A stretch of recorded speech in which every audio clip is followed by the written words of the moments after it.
Yo, what's up, everybody? Welcome to a brand new episode of Rugby Swag. My name is GiftTime and Bailu, and I welcome to you guys on this post-Christmas day.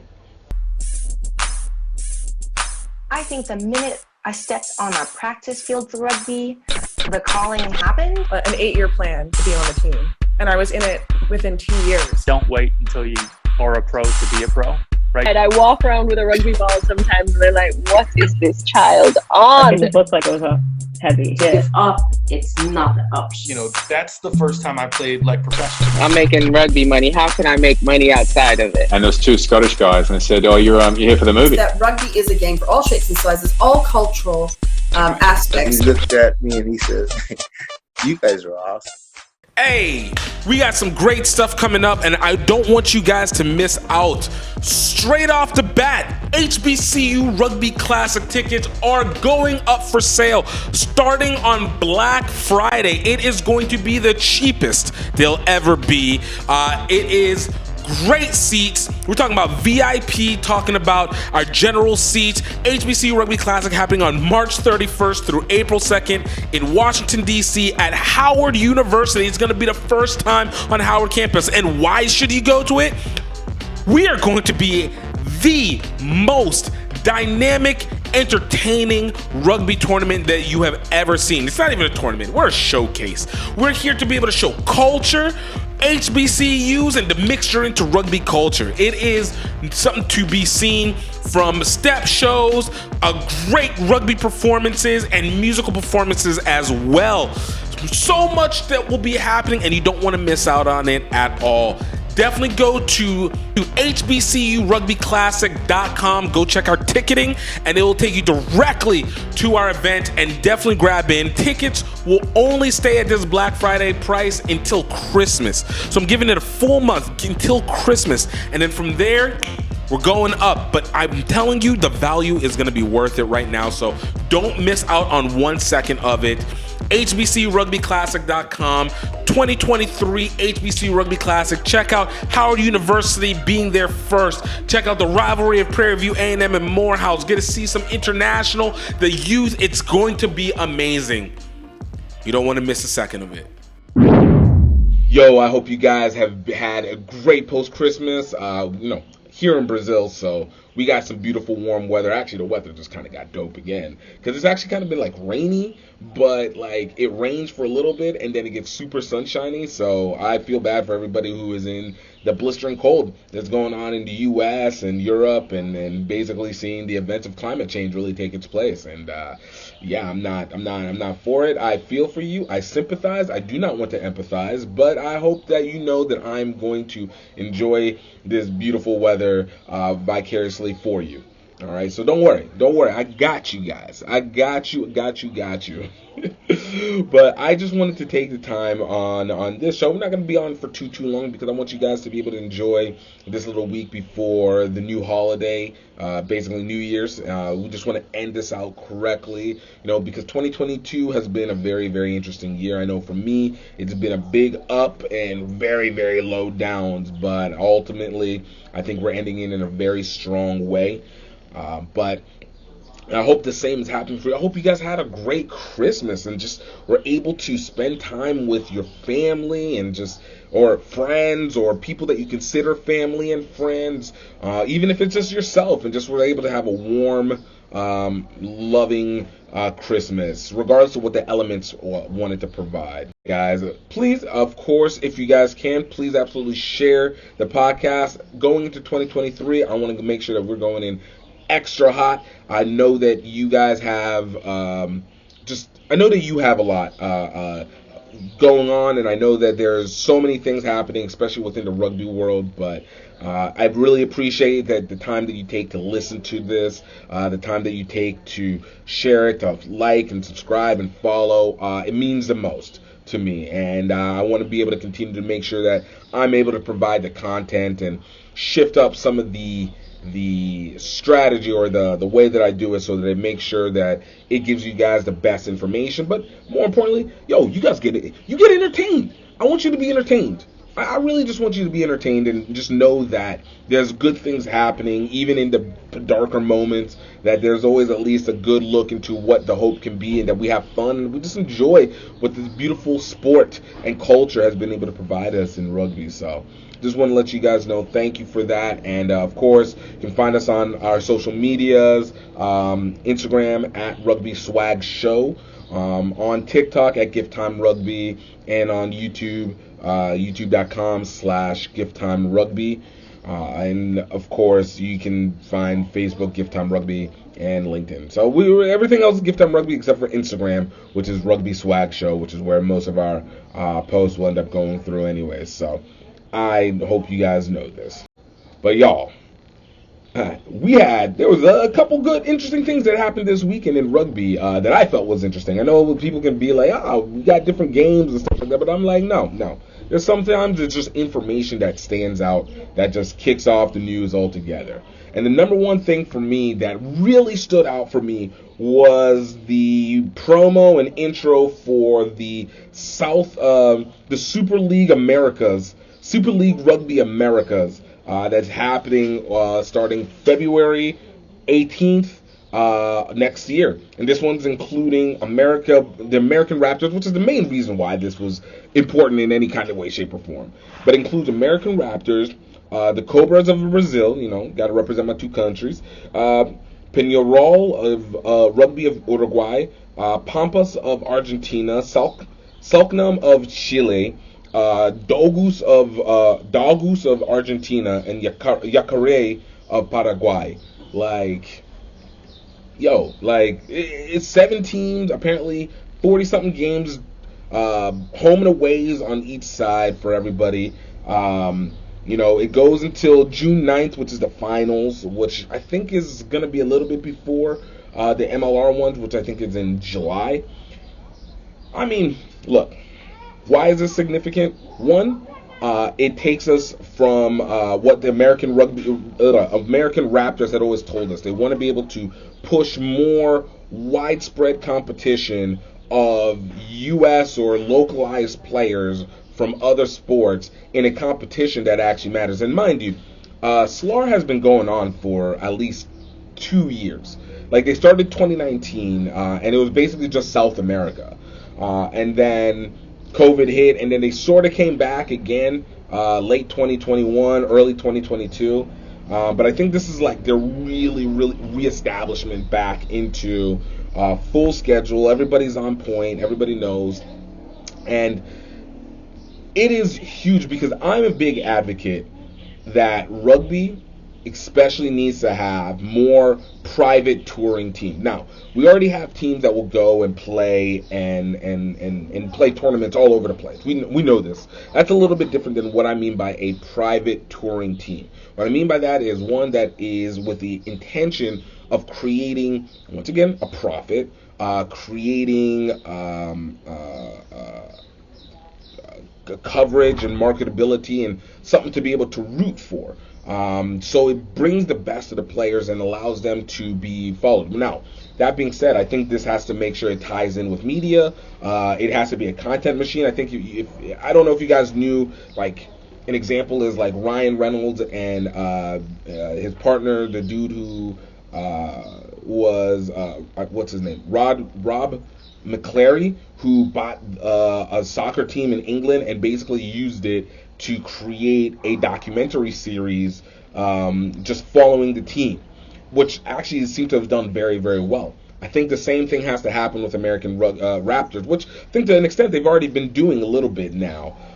If we remember, Glendale is well known for having one of the best media setups in U.S. rugby, and definitely one of the rugby town, if you want to say. They have one of the best media setups. So with this American Raptors team pushing into SLAR, I think this is that moment where you create your F1 TV show, your what do they call it? I was on Amazon,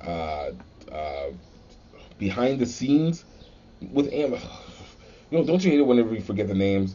They did it with New Zealand. They did it with a slew of All or Nothing. This is like your chance to do an all or nothing for rugby with people that you can create into stars. Like, there's nothing wrong with creating it, but I think it starts really well whenever you have or find a way to create professionalized touring teams. And I don't think it needs to be limited within the U.S. because I think you need to have a worldwide base to really actually make rugby work, and more so than it can as a localized element. Of course, start with people familiar that you're localized, and then, basically you're swagging out the rest of the time. So I love what this is. I love the initial promo and announcement for this because I am a big advocate for anything that's flashy, anything that makes it seem big. Go for it. Make things seem big. You need to create the hype. Now, I'm interested to see what the marketing schedule is going to be leading into that. If I don't see very much output from American Raptors, I'm talking about paid media. I'm talking about interviews, interesting interviews, not just stupid TikTok skits. I mean, I want to see like legitimate us getting to know these players while also you guys are doing this documentary component of it. And it can't be that we've already been following your page and that we need to see it. No, it needs to be seen so that more casual. I say this because I know that they have more money than many other teams for marketing budget, so I expect the most out of them. So in this situation, I hope to see a solid marketing schedule starting in January, leading up to the first game, and then continuing on from that. And then obviously you're going to have your documentation. And I know they post videos regularly, so that part's not lost. But that level of creating an audience and creating an attachment and making us root. Like, for right now, for me, I'm already here for the root because I believe that to be the best, you have to dominate your region. And I think as a U.S. team, it is absolutely imperative that we dominate the Americas. Now you have Argentina, which is, from what I understand, that's basically the Jaguars side light. So I think it's a mixture of what they use for the rugby championships simultaneously as the Jaguars, which I guess is the same thing.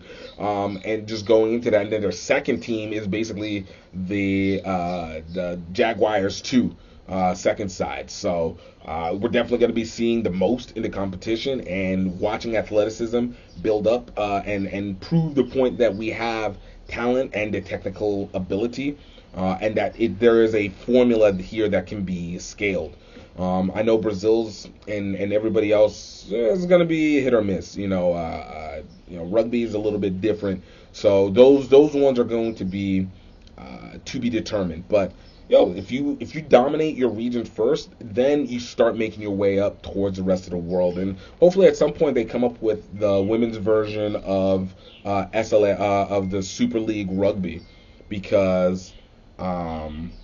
Super League Rugby Americas, because we need to make sure that those sides are catered, not for wokeness, like people want to say, not for diversity, however, like people want to always do as if that's a negative, but because of the fact that the commerce of rugby actually drives through women's rugby as well. Like the two are a symbiote. They're symbiotic too. Men's and women's rugby are symbiotic of each other for the success of the sport and the commercial value of the sport overall. So hopefully this first year experiment of this combined team, this combined competition works, and you're able to create a crossover, which I know is going to be weaker in terms of the women's side, and it'll be U.S. and freaking Brazil in that. Those are the two top women's sides within this region, give or take. I mean, Mexico has a stronger one, but Mexico's currently not in the competition, so until proven otherwise. But I think the interesting thing about this is that this competition also involved, I forgot to say, Brazil, Uruguay, I said this, Chile, Argentina, and Paraguay. Paraguay. I'm interested to see how Paraguay does, because you don't hear very much about them.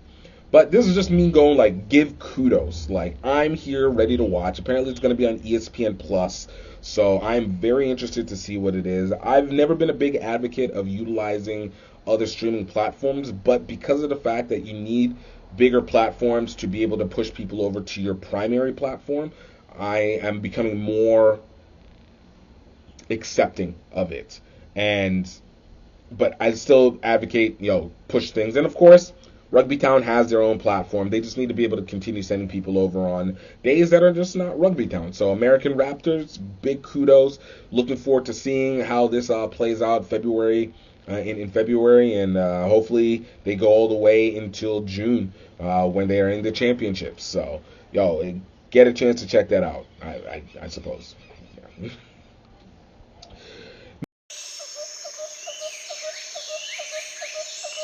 Hey everybody, this is just the Break Train sending out a personal little video diary to all you people out there, where I am going to document me riding most of the way between Singapore and Tokyo for the 2019 Rugby World Cup. I needed help, and it came from Louisiana. We in Singapore, baby! Gift from GiftTime Rugby USA is a extroverted tour de force. But what unites us is a hunger for adventure. Off to KL, Kuala Lumpur. Yeah! Woo! Gift, where are we? We're in Vietnam! Morning, Vietnam! Mount Fuji, baby! Our love of Asian rugby culture. 1, 2, 3, center!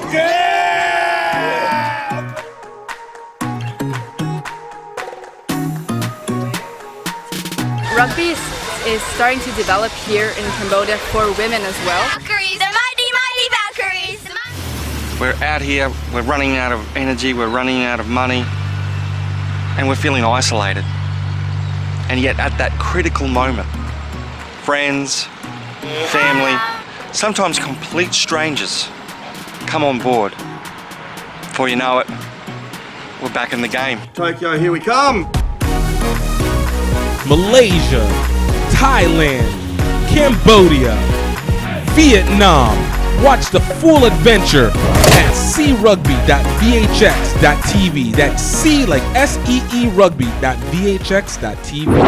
Now, in not as great news in rugby, over Christmas, right before Christmas, there was a little bit of a news that popped up about an Italian rugby team where their player where they were doing a Secret Santa, and their player was given a rotten banana inside a wet bag as a Secret Santa, Secret Santa prank present. Of course, the player is black, and all the teammates were laughing at him.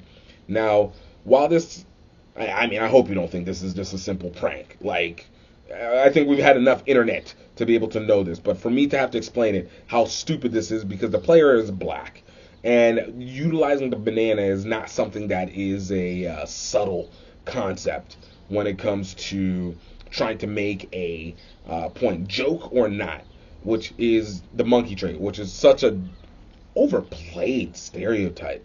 Such an overplayed, like, it's the weakest of the ones. Not weakest in that it shouldn't be offensive. I mean, weakest in your form of racism. So, this player, his name was Sharif Traore.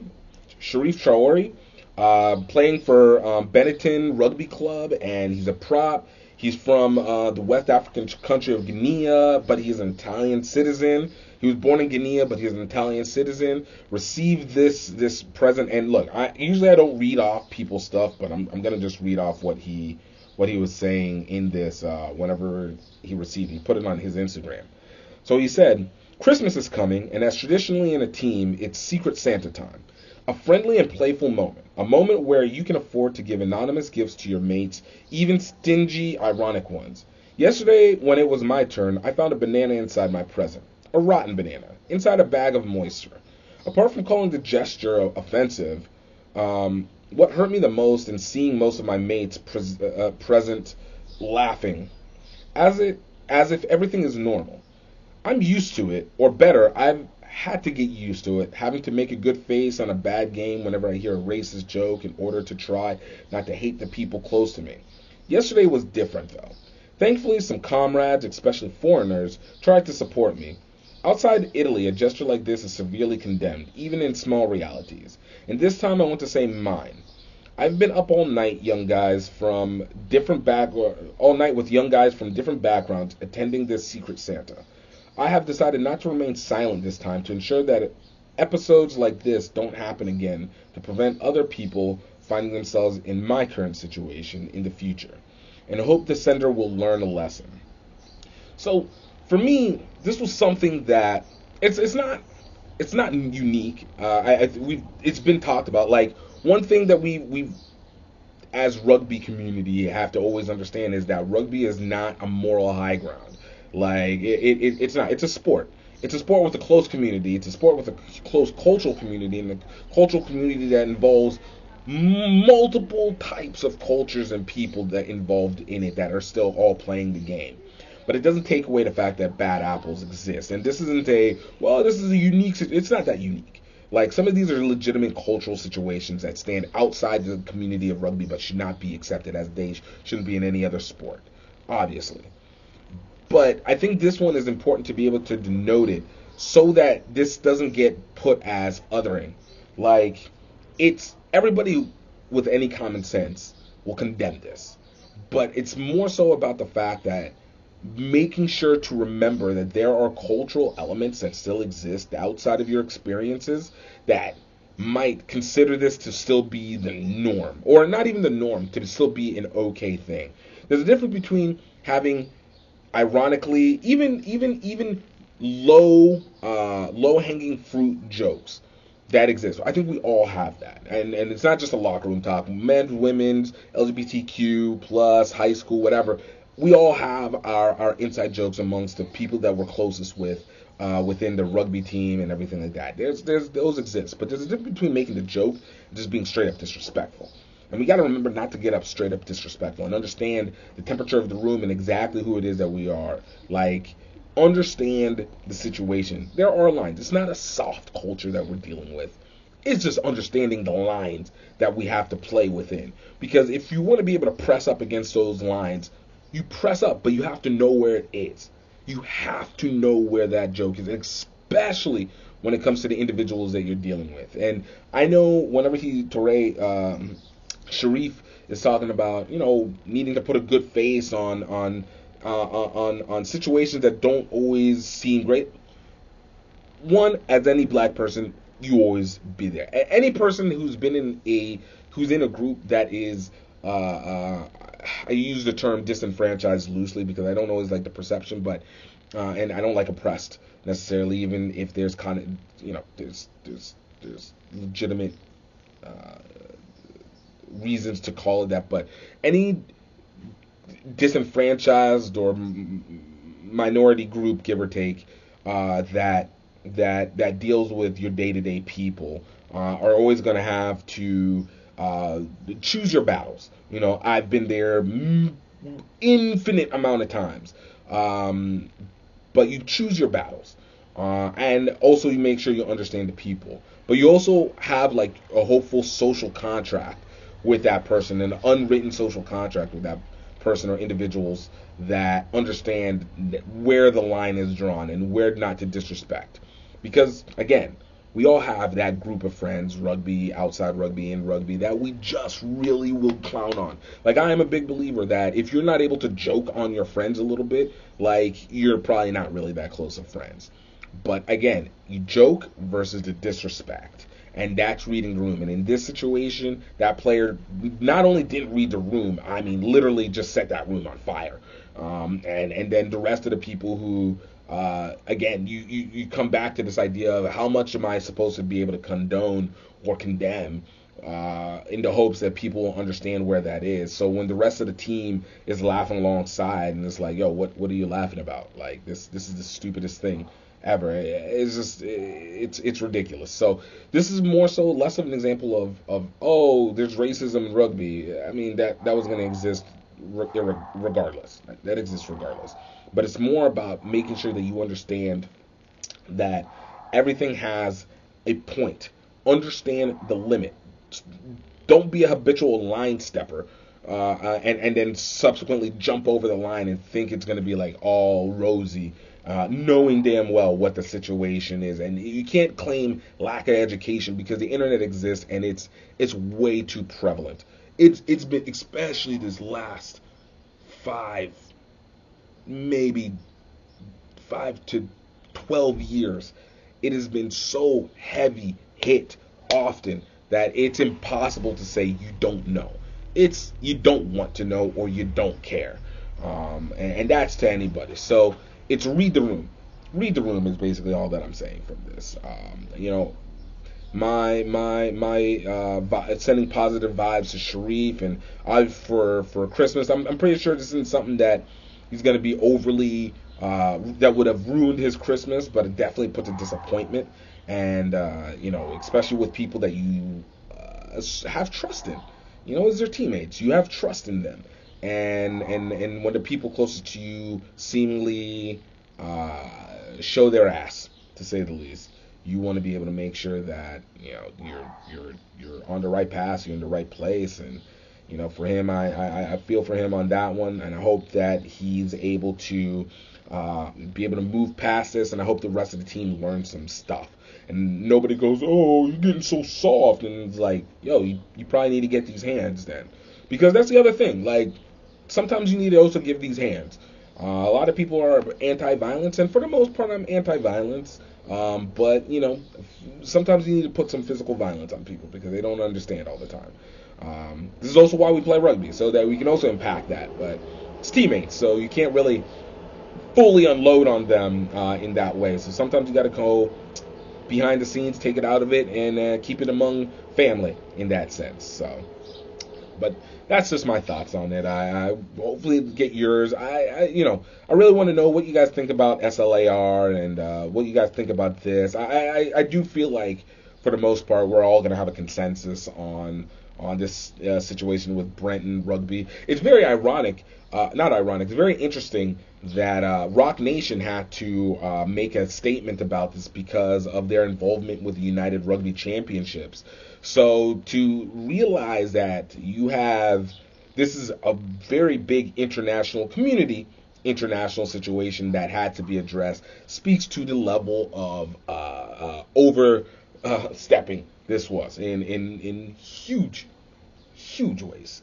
So let me know your thoughts on it whenever you guys get a chance, either in the comments or hit us up on Instagram or comments or whatever. Just let it be known. Last thing I want to talk to you guys about. Y'all, Black Friday is coming up. The holidays are coming up. And this is the perfect time to be able to get your family, your loved ones, your friends, your rugby stuff. Not just another rugby team, because they might not even care about that team. Maybe not everybody's here rocking for the All Blacks or rocking for Ireland or just has a USA rugby jersey that they want to drop on. But you definitely can never go wrong with a casual rugby wear. Check it out at rugbyoutletmall.com. Get the stuff that represents to the things that they already know, like our Rugby Life shirt representing the YouTube culture. Of course, get our Rugby PayPal shirt that is just a beautiful blue that goes along with it.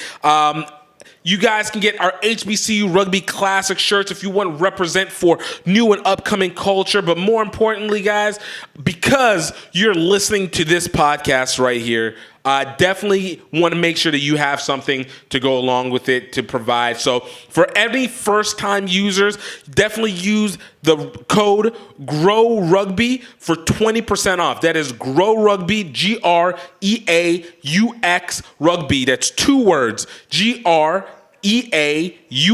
Rugby, and you guys will get 20% off of any Icano Rugby shirts, any HBCU Rugby shirts, and just be able to fully embrace the merch. It's wintertime. Suit up.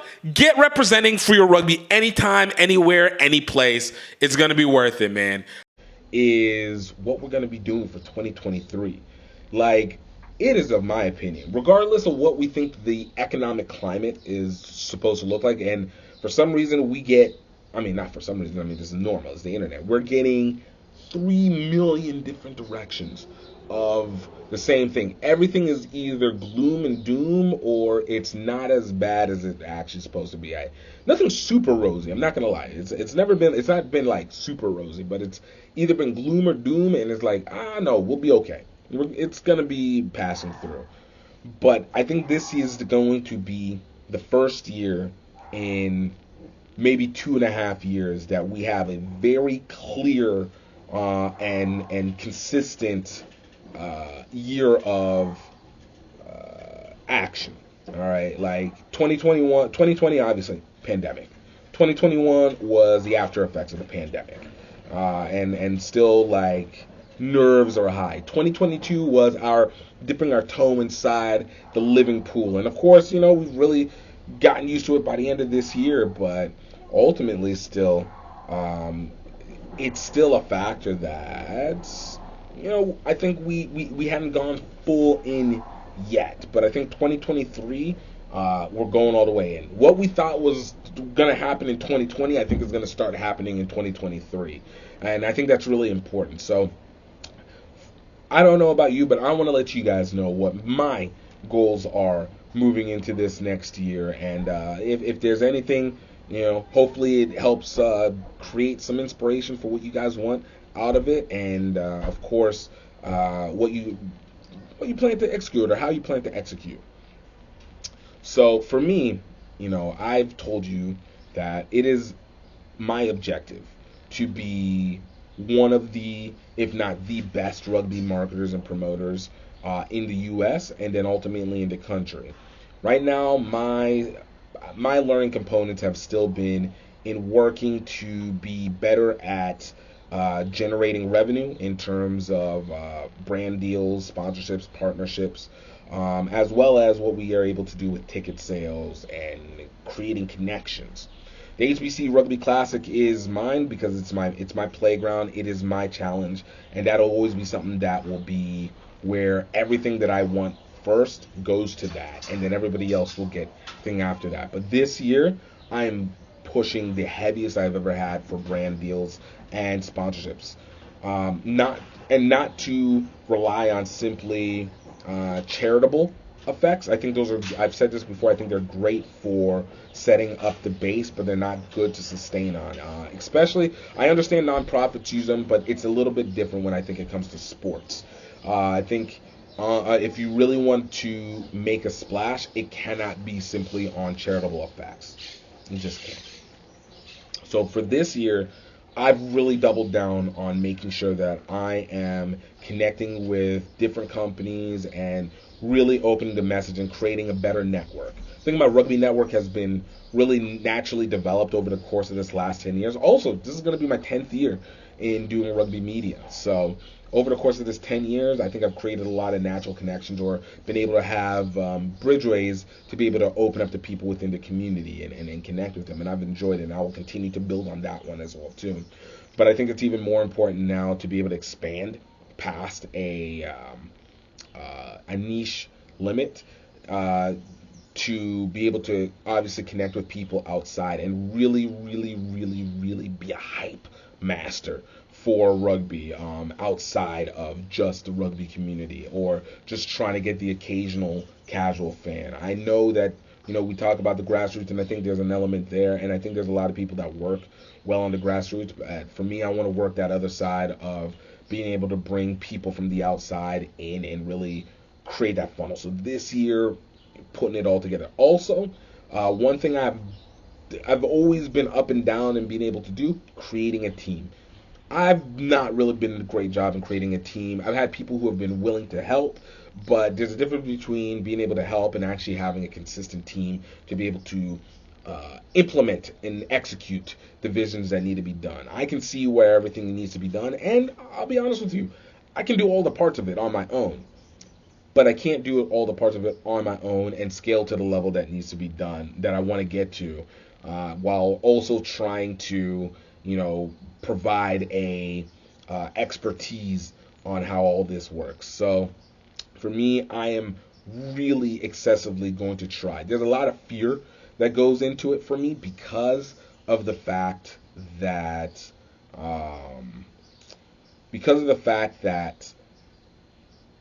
working with a team means having to make sure everybody is on the same page. And, whenever you do a lot of these things solo, you do it because you have a lot more flexibility. You don't have to answer to anyone. You're not really working for anybody except for maybe the people that you are providing a service to. But in terms of making a quick action or retaining in your cash, like that is something that's on you. Unfortunately, it doesn't make for a quick quick. It doesn't make for quick growth. It's feasible. It's possible, but it's not very feasible. So building a team and having that responsibility of making sure to execute, not just to execute for the sake of executing, but execute because you got other people to take care of, and those people are implementing their works to their abilities to serve this greater vision that's being put out there. So I am going to actively be looking for people to fit into the places that I need to help execute and be more in partnership with them. So, if it's something that you're interested in, hit me up. You can hit me up on Twitter, GiftTime Rugby, or like I said, Instagram. But it's something that I think is really going to take things up another level because I have a lot of content that needs to be put out. And every time I always say I need to put out a lot of content, I start to burn out because, you have that huge list of things to do, and that list never seems to come to an end at any point because you do one thing and that one thing takes a full day, but you needed to really actually get like 6 things done that day, and everyone equally takes as long as the next one, and you're just like, what am I doing here? What am I doing here? So I'm really hoping to do that. Really looking to push our revenue process as well too. I think rugby industry is truly a journey of revenue, and one of the biggest things is being able to create independent support. And it's you learn through the skills and you compile more and you build it out. But this year I'm trying to make real revenue out of this. Make sure that we are creating a product that we're creating a product that people are genuinely interested in, and that we actually are creating the story and growth lineage that will allow people to actually find even greater value in the sport of rugby outside of just being able to play, but not excluding playing from it. I'm a big advocate of making sure that we can help grow other rugby teams and organizations primarily, so that they are able to find their own self-sustenance, and then we can really all build a lot more together a lot faster and really accelerate this process because we're sitting on over 100 years of rugby existing, more than 100 years of rugby being introduced into the U.S., talking about almost 70 years of modern rugby existing in the U.S. So I think at this point in time, regardless of what we want to make an excuse, professionalism came in '95, so we're still new to it, or we haven't done, we can't find our fans, or whatever excuses that we always rely on to consistently slow us down. I'm looking to try and make sure that we can all come together and move past that and see what we can push past, because not comparatively, but like there's other sports that have way less, that at least have a moment where they are getting a resurgence of capital and resources, and no, we're better than that. We're better than that. I'm okay with saying we're better than that. So I want to make sure that's doing that especially. And then lastly, it's really being able to connect more with people one-on-one. I think it's been a little bit more difficult for me this last 2.5 years for sure, especially within the rugby space. I've moved a lot. I've been in a lot of different places. Haven't been able to be as, ironically, as mobile in rugby as I had been maybe in 2019 and prior. So, again, natural things change. You go to a different country, it adds something to it. You have a pandemic, it adds something to it. You are in the middle of traveling as you prepare for major events, it can add something into it. But a lot of those things needed to happen, which I think set up where I'm at now. And in year 10, let's get back into it. This is what I do best, is being able to have this communication, and I want to have more of this face-to-face and be able to have that inference. I need another journey like Singapore to Tokyo any way we can, where we can really go out and be one-on-one with the people and really engage more into the rugby community, as well as continuing to lift up everything. So this year, we're coming into it. God willing, there's nothing that's cataclysmic that's happening again that will create another global hindrance. Obviously there's always going to be stuff happening, but, to what extent? You know what I'm saying? Like, to what extent? We need this. So, but these are my main things that I'm looking forward to 2023. These are my goals. I'm really looking to make sure we get the revenue straight, that we are making sure that we have a team set. HBC Rugby Classic will be as dope as ever. If I have to drag every team and every partner and everybody over to the line, thankfully, you know, Howard University, shout out to them, and Howard University Rugby and Howard University been great, have been great partners so far, and we're gonna make some magic happen, and watch as this sets up for the next, because for me, the HBC Rugby Classic is not like another social or another another social tournament, or just some showcase for the sake of, you know, showcase. No, I'm trying to have that tournament, that showcase, be legitimately maybe number 1 or 2, at least top 3 tournaments in the country, easily. And yes, I'm talking about against LA Sevens. I'm talking about Rugby Town Sevens. I am talking about MLR Championships. I'm talking about Cape Town Sevens. Like, nothing against it, but I'm here for this competition. National Championship. Like, we are going to beat all of you in the ratings. And I hope that you guys feel the press and feel like you need to even do more to do it, because if we're all pushing us against each other, we're going to all be better. But really, truly understand, the HBCU Rugby Classic and literally any event that I do here on after will be amongst the top 3 events in the country at any one period of time. Let it be known. This is where we're getting to, all right? I am unstoppable. But I do appreciate, literally, like I said, all the support. I hope you guys have a great new year. Hope you guys are able to, you know, take your goals. I'd love to hear some of your goals if you guys are willing to give it out, and see where you guys are willing to go. And let's make some magic happen. You know, 2023 is just around the corner. Let's make it happen. Well, look, as we've come down to the end of the year, I just want to give out some really big thanks. Again, like I said, to everybody who's been supportive. But this year, you know, we had a group of guests that I absolutely want to thank. Starting off, Mark Diaz, who's formerly with the Harpooners, Diane Johnson of Guts. Big thanks to Daniel Devalier Jr.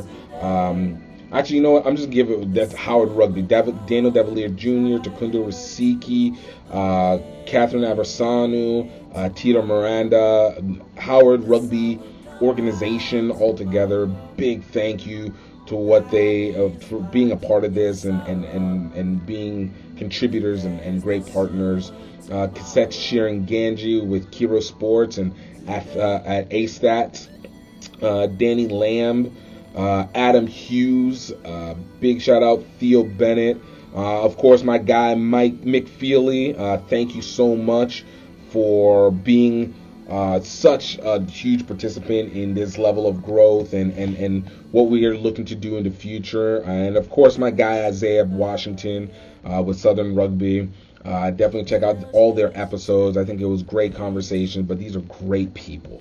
And the community continues to be full of so many great people with such great stories and great perspectives and outlooks, and are trying to be massive contributors into this space. And it means the absolute most to know that can be a part and have that our paths all cross in some way, shape, or form. So thank you guys all for this 2022. Thank you for your patience with me. Thank you for continuing to rock with me. And as always, I want to be able to make sure that I can continue to bring the best out of this, and really make sure that I can provide the value that I believe that you truly deserve, and that I hope to be able to achieve consistently each time. Until then, I hope that you know that I hope that you are happy. I hope that you know that I hope that you are healthy. And of course, most importantly, I hope that you know that I believe that you are highly favored. You are absolutely highly favored, and you matter. Until next year, y'all.